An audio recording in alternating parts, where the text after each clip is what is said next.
Hi, I'm Aston Morgan, and I handle business solutions for Black Health Matters. I'd like to introduce you to the Interstitial Lung and Pulmonary Fibrosis session delivered by Dr. Yolanda Mageto. She's a physician and clinical trials researcher, board certified in pulmonary disease with nationally recognized expertise in interstitial lung disease, better known as ILD. She spent much of her career with a delicate balance between clinical trials, critical care, outpatient medicine, and education. Over the years, she's had the opportunity to teach and help mold several classes of medical students, residents, and fellows. She remains committed in the role to improve recruitment of minorities in clinical trials, having participated in a workshop examining reasons and possible solutions for poor recruitment of minorities into clinical trials. I now introduce you to Dr. Yolanda Mageto. Thank you, and it's a pleasure to be here this morning. I have a pretty tall order, and I could easily do a couple of hours on each one of these subsets, so I'm going to take you through a little bit of a whirlwind tour here. First of all, what is interstitial lung disease? You know, most people go interstitial what? So if I said something like rheumatoid arthritis, sarcoidosis, scleroderma, lupus, I will bet there are people in this audience who have heard of those diseases and may actually even have them.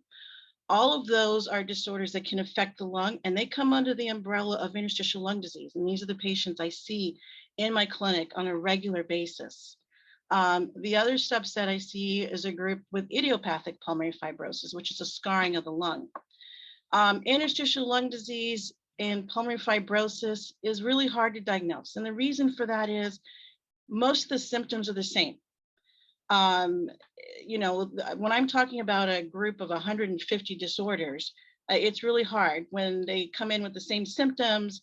You know, the x-rays look the same, and it's very little details here and there that really point to one direction or the other. And it matters because the diagnosis is going to determine how you get treated. It's going to determine your prognosis, what we're able to tell you, and what you can do. Successful management is going to be dependent on a correct diagnosis. Most of these disorders are chronic, so they can evolve over weeks, months, years, even decades.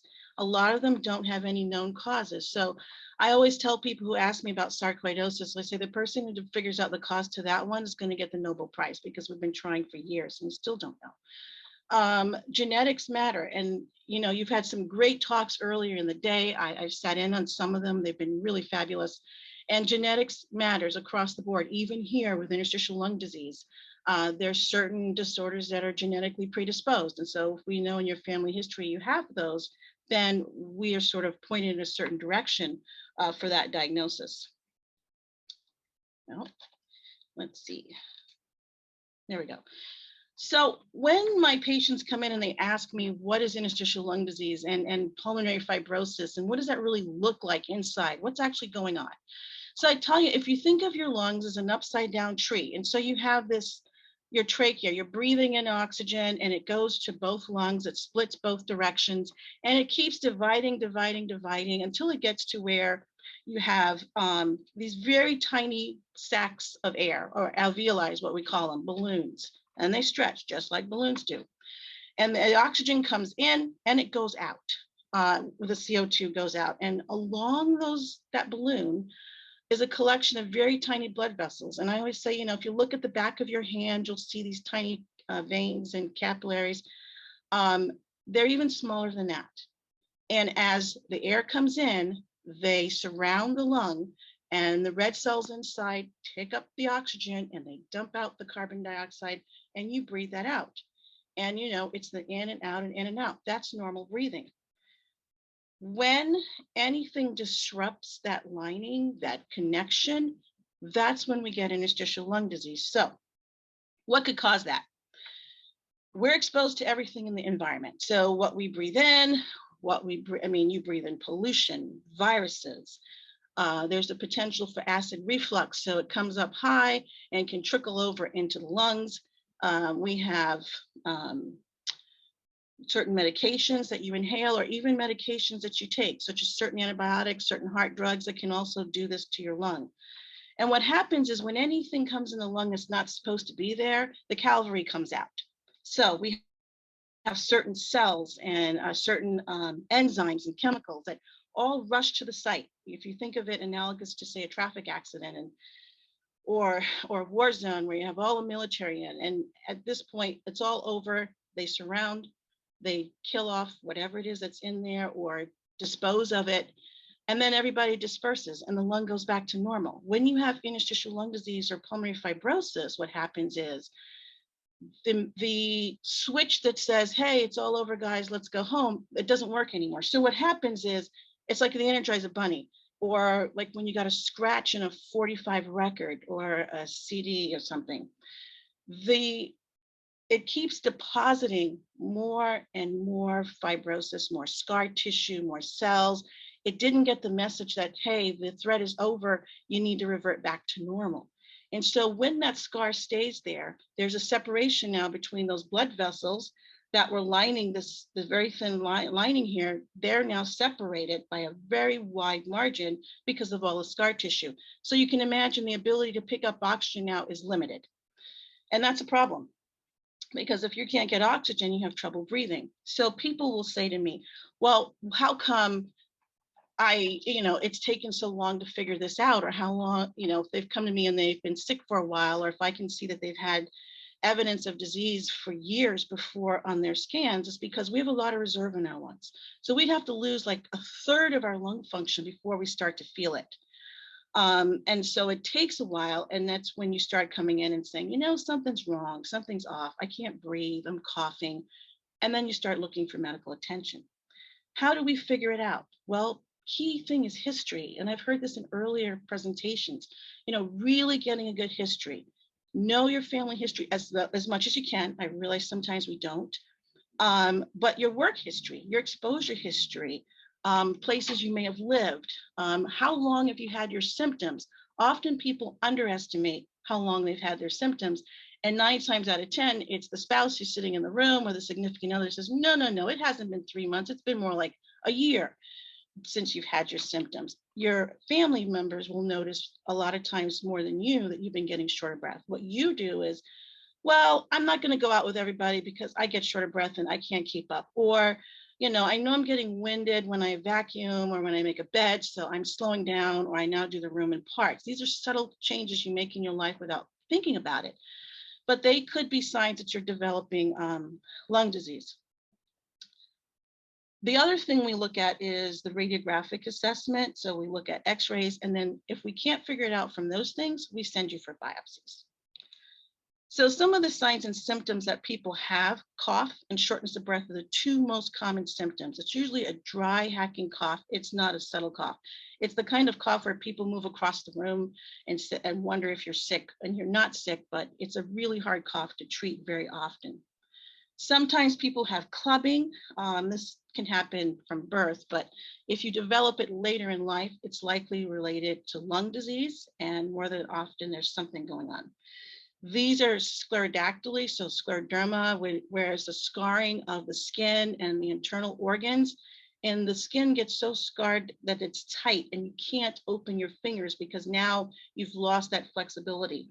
And Raynaud's is where you get that purple color in your fingers when you stick your hand in a bucket of ice or the refrigerator. It's really cold outside. That's also a sign that you have autoimmune disease, and that can be an indicator for possible lung disease. When we listen to you, what I usually hear is crackles, and those are like Velcro rails. If you pull Velcro apart, it's that sound. Or if you eat Rice Krispies and you listen to that sound, that crackling sound, same sound that I hear. Those are signs to me that there's something going on internally that we need to deal with. We send you for breathing tests that tell me if your lungs are restricted. So in that sense, when you think about the scarring, it's like putting cement around your lungs and they don't expand as well as they should. We get blood work to sort of help tell me whether you've got any of these autoimmune disorders or other disorders that may be related, some certain drugs or exposures we can pick up with blood work. X-rays, we get normal here, abnormal here, all these white lines are scarring. And one of the issues with this is that very often it's subtle early on and your doctor may not pick up on it, although the radiologist may have reported it. And I always say, if you get a test, make sure you get the results. And a lot of times get a copy of the report, look at it yourself. If something doesn't make sense, go back to your doctor and make them explain it. If it says you need a scan and that doctor didn't order the scan, you say, well, it says here that I should get a CT scan. Then go back and advocate. You are your best advocate for your healthcare. This is the CT scan, and that's a machine that you usually go in.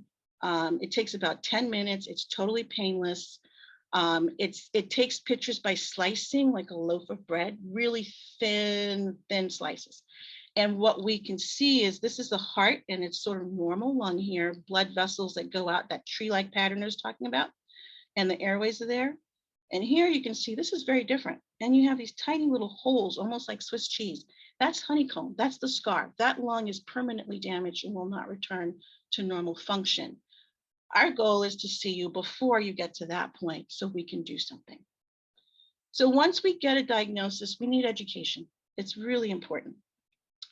And one of the things we do is I talk by patients about buckets. And I say interstitial lung disease of known cause, meaning did you take medication? So amiodarone, macrobid, certain cancer medications are known to cause interstitial lung disease. Stopping those medications stops the disease. Autoimmune, so lupus, rheumatoid arthritis, scleroderma, treating the disease helps slow or stop the disease. Same with occupation. Now, the second big group that I talk about is the idiopathic pneumonias, and we see a lot of those. It's an alphabet soup that basically means we have these group of lung disorders where there's a lot of inflammation and then there's a lot of scar on the other end. And the most common of those is something called idiopathic pulmonary fibrosis. Basically, you have a lot of scar tissue and we don't know what causes it. Why this disease has gotten so much attention in the last decade is that it is relentlessly progressive. We're seeing it more and more, we're recognizing it more. And there's a lot more research involved in trying to find a cure for it. The other buckets include sarcoid and other granulomatous diseases. And then the fourth one is one of those things where when we see you, there's nothing that looks like it. We know what it is, and that's that.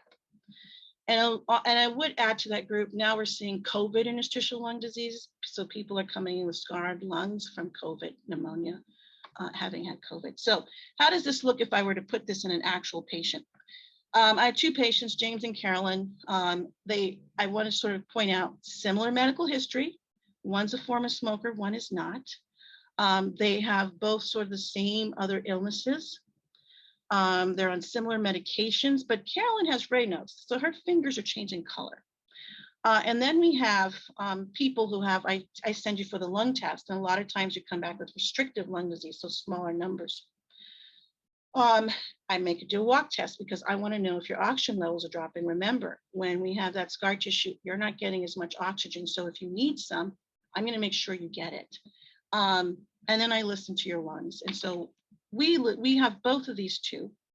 And I have to figure out, first question is, can we find an underlying cause? Because that's what we're going to go after.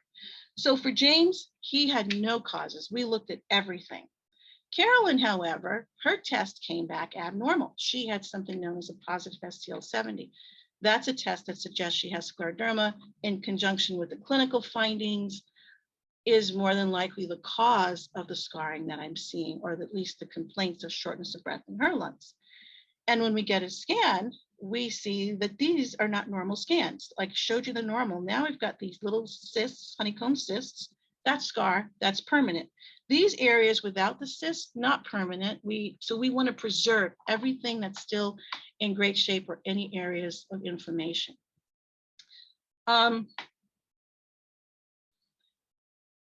Once we have a diagnosis, it's really important that you get a management plan. Your doctor this should be a team effort with your primary care, your pulmonologist, and if you have an autoimmune disease, your rheumatologist. If you need oxygen, we give it to you. If you need pulmonary rehab, and I am a huge proponent, the data supports it. It shows that it works. It's a 6-week session, 2 to 3 days a week for 2 hours at a time. Half of the time is education about your lung diseases and how to live with it. So how do you lift things out of a cabinet? How do you go upstairs? How do you sweep a floor so that you're not so winded? So basically you learn to live with the disease and the disease doesn't control you.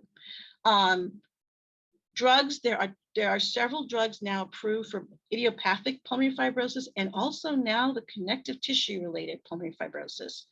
And so we have those, but they have side effects and they do not stop the fibrosis, nor do they reverse it. They just slow it. So if the train is going 60 miles an hour, it slows down to 30, but it's not stopped. So it's going to keep marching. So one of the other options we also have is now clinical trials. And clinical trials I want to talk about in a minute because they are really important. What is a clinical trial? It's a research study. It involves humans. It compares a new treatment or approach to existing standard of care. Why do we do them? We want to improve our current treatments. You know, I think lung cancer is a great example where stage 4 lung cancer patients really had 0 options. Now, if you have certain genetic markers, you respond super well to certain medications, and wow, your life expectancy is so much better. It can reduce the risk of disease, recurrence or progression. We can find cures. It helps us diagnose diseases early, preventing diseases like vaccines. And then it can improve survival and quality of life if we are able to do these things. Why do I care? Why should anybody care? Is that upwards of 80% of clinical studies have a hard time getting people in them. And up to 20% of those studies, they close down before you ever get anything. And the reason why that's important is just think about it. Maybe this was a drug that would have cured you. Maybe this is a drug that would have worked. But if we can't get people into the trials, then we may lose potential drugs. The only way drugs get approved is through clinical trials. And so if we don't do them, we don't have the therapies we need. Just to show you just sort of a quick look here, in 1990 and even in 99, there were no clinical trials for idiopathic pulmonary fibrosis or for any type of pulmonary fibrosis. In 2022, if you went to clinicaltrials.gov, there's probably 40 trials ongoing right now, maybe a little more. And that is a testament to the fact that people are waking up to this disease and they're recognizing we need therapy. But it's also a testament to the patients who've been out there saying, hey, we need to do something about this. We need research and we're willing to participate. And that's another piece as to why we have this. They're important because we're investigating new and existing treatments. We're promoting progress. I think about the asthma trials and one of the drugs, albuterol, which you may have heard of if you have asthma. And there's a subset of Black folks where this drug doesn't work as well. My daughter is one of them. I've had to fight tooth and nail when we go into the hospital when she's sick and said, this doesn't work, this does work. And I'm a doctor, a pulmonologist, and I still have to fight. You have to be the advocate. Don't back down. If something's not working, speak up, push forward. Now we have data that says, hey, that's true. In our population, it doesn't work as well. So now we need trials to figure out what does work so that we can be treated correctly and not have to deal with all of the downstream issues. Minorities overall are very underrepresented in studies. And that's why we end up getting treated with drugs that may not work, but they worked for everyone else because we're underrepresented. And that may be because of the system. Getting to the trial site is far, transportation issues, cost issues. The eligibility criteria is just too strict. But for me, the worst is the individual level where there's bias, either from the physician who doesn't want to enroll you or doesn't even give you that as an option, because they assume upfront that you will not be a good candidate or you won't show up or you're not reliable or all kinds of things. And some physicians don't like clinical trials at all, so they don't refer anybody, which is also a very sad thing. I think you should be given all the information and make a decision based on all the data in front of you, not somebody making it for you. Patients and families, however, so we have patients who might want to go on a trial and the family says, oh, don't do it, they're experimenting. And that also then makes people pull out. And the reality of it is clinical trials are really well regulated. And I tell people, if I see you deteriorating in one of my trials, I'm not going to watch you deteriorate and do nothing. We will definitely be doing something to intervene. And then there's this interpersonal thing where when you get to the trial. So PF itself, pulmonary fibrosis, the reason why, I've studied it now for a very long time. It's progressive. It is relentless. I've lost too many people and it hurts because these people they mean a lot to me. my patients across the board. And idiopathic pulmonary fibrosis is very relentless. It has the worst prognosis of all of the ILDs, along with rheumatoid arthritis lung disease. So if you have rheumatoid arthritis and you have pulmonary fibrosis, your disease is going to act very similar to the IPF group. They're rapidly, they can be rapidly progressive or slow, but they are relentlessly marching forward. And the drugs we have, like I said, they slow, but don't stop, and they don't reverse. So one of my pet peeves is that it takes people so long to get to us, in part because they get misdiagnosed with COPD, asthma, take this inhaler, come see me in 6 months, and you've never smoked a day in your life. Well, you've never had a breathing test to tell me you have COPD. That's a problem. If you're not feeling better, don't wait that 6 months. You call up and say, I'm not better. I need treatment, or I need a specialist. Somebody needs to just keep pushing, just gentle pressure on the wheel and just keep moving. That you will get heard, and you get moving forward faster, and do some research on that. And I said earlier, patients with IPF are very underrepresented. So I want to talk briefly about a clinical trial we're currently doing. And like I said, there's a lot of them. But I want to talk about this one. It's currently enrolling in 20 sites in the US. And this is gives you an idea of what this looks like really real time. So connective tissue, CTGF, it's basically scar tissue. And scar tissue is the enemy. And all these things around it feed into the cause of that development of that connective tissue. This drug that they're studying, pamrevlumab, or Fibrogen is what I like to call it because it's so much easier, blocks this scar. And by blocking this, it blocks all these different substances in the body that are causing trouble. And if these things are allowed to continue to cause trouble, they cause fibrosis. Well, guess what? It's not just your lung that gets scarred. Your liver. Cirrhosis is actually scarring of the liver. Heart disease, you can get scarring in the heart muscle. COVID-19, we know causes scar in the lung. My clinic population is significantly risen from young people who've got scars from pulmonary fibrosis, from COVID-19 pneumonia. And then their cancer cells that also can be affected. So interestingly enough, this little molecule can affect different areas. So we're studying the IPF, the fibrosis lung side, but there are other places that are studying all these other disorders to see if this agent will work. There are a lot of drugs that can work for more than one thing. And that's the beauty of clinical trials. This particular trial is looking for patients with IPF who may have been on other drugs, but for various reasons don't want to take them anymore. They don't like the side effects, or they don't even want to start them because they don't like the side effects. It's a double blind, which means I don't know what's going on, and the patient doesn't know what's going on. Just somebody in the pharmacy goes on, and you say, well, I don't want to be on placebo. Well, I sort of say the flip side of that is I don't have any other treatment. But the beauty of this, if you go through the trial, there are things in place to help you if you get sicker. There are things in place that will, that if you get to the end of the 48 weeks of the trial, then you can go to what is known as open label, which means, oh, wow, you are definitely on the drug. So now you have the opportunity to get the drug even before it's officially approved. Now, all the way through this, there are what's known as a DSMB or monitoring board that's looking over this trial, and they're making sure that it's not harming people, because if it's harming people, they pull the plug on it. So it doesn't get to completion. So remember a couple things. One, it's always voluntary to be in a trial. It's a gift. You can quit at any time. You are not obligated whether you sign or not. And your personal rights and your data are always protected. So I'm just going to, before I get to the questions, these are some resources. Clinicaltrials.gov is a great one if you want to know of any trials going on in your area that you might qualify for. I always say go for a support group once you have a diagnosis. And these are all great sites to get information. Information is key. Go to a legitimate site. Dr. Google is not a legitimate site. And then I always love this slide because we always want success to be this straight arrow, but really this is a trial and error, and that's what happens. And it's life in general is what we do. And now I'll take the questions. So I'm looking in the fact that someone has sarcoid, lungs are scarred, but it's not active, and you have asthma. Asthma, 25% of sarcoid patients do have asthma. And that's actually, and sometimes I teach my residents and fellows, please check for asthma in these patients because a lot of times they do, and we treat it.